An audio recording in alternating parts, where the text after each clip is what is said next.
and good evening to you all. I'm Aminat Chiama and this is the evening news. Let's have a look at tonight's top stories. President Abdullah Yamin reveals government's plan to lift height restriction on buildings and allow buildings to be constructed up to 25 stories in Male and Hulumale. Civil Aviation Authority says that the aviation industry of Maldives is functioning in accordance with the International Civil Aviation Organization ICAO's standards. And Health Ministry has put arrangements in place to allow fish exporters to make export certificate payments without a daily limit.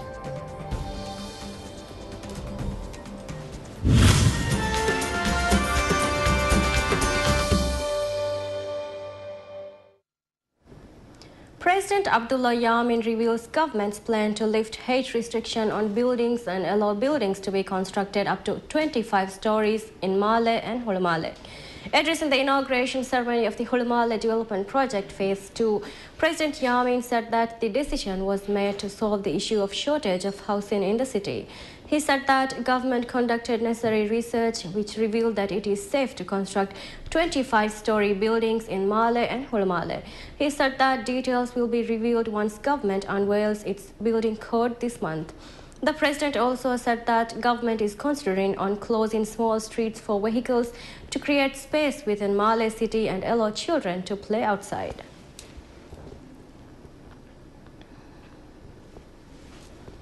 PPM's Vice President and Tourism Minister Ahmed Adib says that a particular group is of the opinion that the Constitution is their property. He says that using the Constitution as a weapon to regain power is unacceptable. Speaking about the announcement by some political parties that are ready to make whatever sacrifices necessary to defend the Constitution, PPM's Vice President and Tourism Minister Ahmed Adib said that when the opposition is talking about defending the Constitution, they had violated the Constitution several times when they were in power. He also said that despite their numerous youth pledges, nothing was done for youth development when they were in power. Adib said the President Abdullah Yamin is giving priority to the country's development rather than paying attention to what politicians are saying. He also said that of recent, President Yamin is the only politician who has been bold enough to do anything for the country's youth. The tourism minister further said that the Yamin administration is giving priority not just to the capital region, but to develop other populous regions of the country as well. In that regard, he said that work is underway to develop Addu International Airport to allow large carriers to operate there. He also said that government is trying to bring Heratere Resort in Addu city back in operation. President Abdullah Yamin urges residents of small islands to move to Hulumale, which he says will have a population capacity of over 200,000 by the end of its development project Phase 2. He said this while addressing the ceremony held at the Usfasgani grounds last night to inaugurate Hulumale Development Project Phase 2. Addressing the inauguration ceremony of Hulumale Development Project Phase 2, President Abdullah Yamin said that by the end of the project, the island will have a population capacity of 220,000. He said that the project will provide numerous benefits to Maldivians and is a great opportunity for residents living in small islands.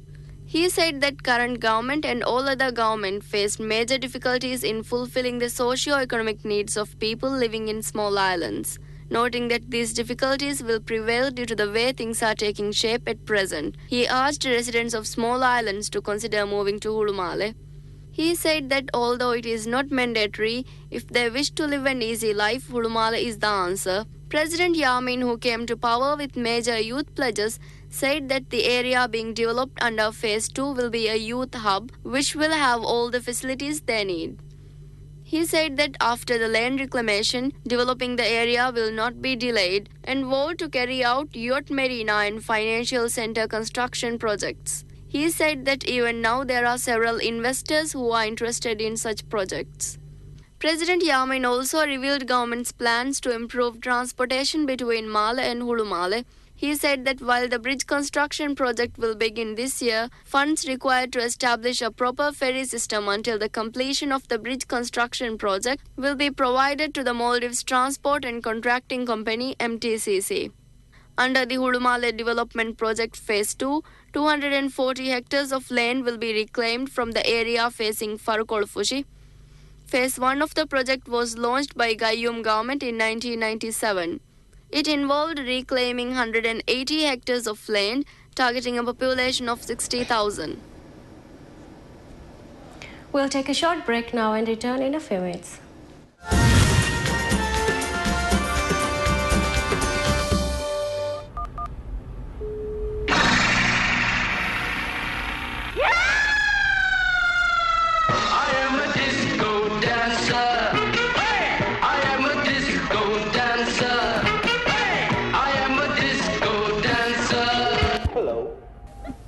Seriously, Nabil. Beenun laveng activate kolleva maggoja savaf hatere sumaka SMS kurava. While a number of houses built in Ra, Duafar and Tawilafushi for people displaced in the December 2004 tsunami remain unregistered, Housing Minister Dr. Mohamed Muiz says that the families living in those houses will have to make a decision and that the opportunity to register will be opened next week. He made the statement address in a press conference held to inform the media that the efforts undertaken by the government to provide housing to tsunami victims have come to an end.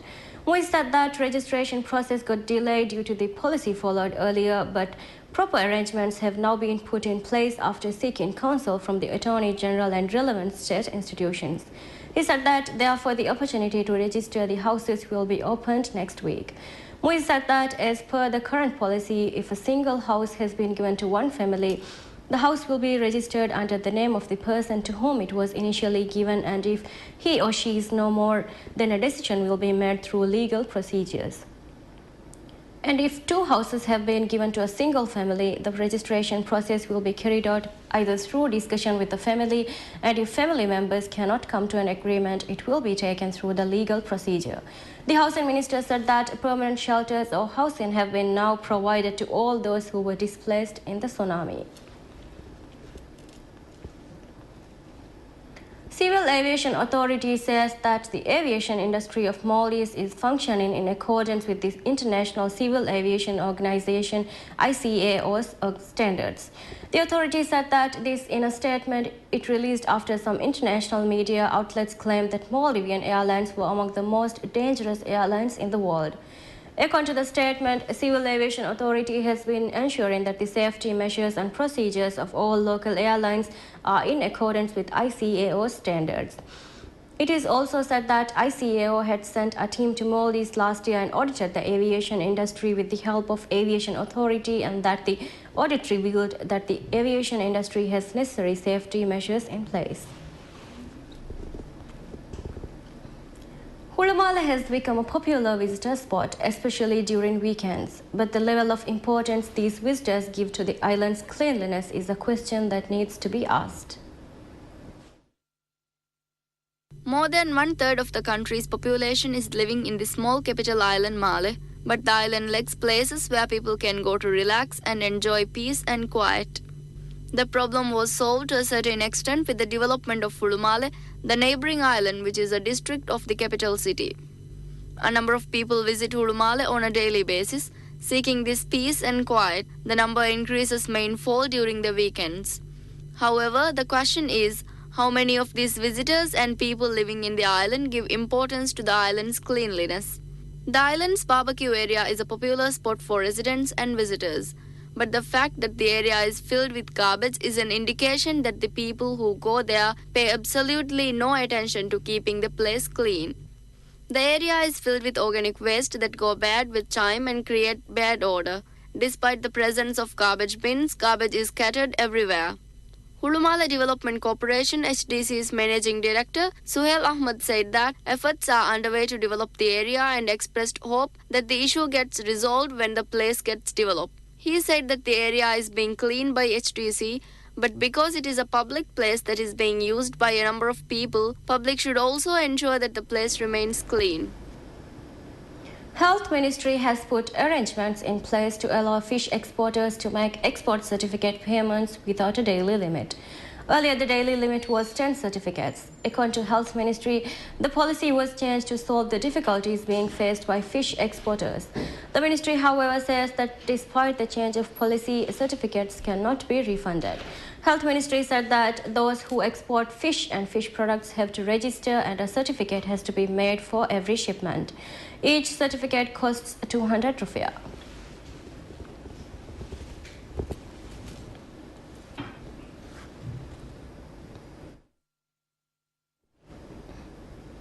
With that, we conclude tonight's evening news. Thank you for joining.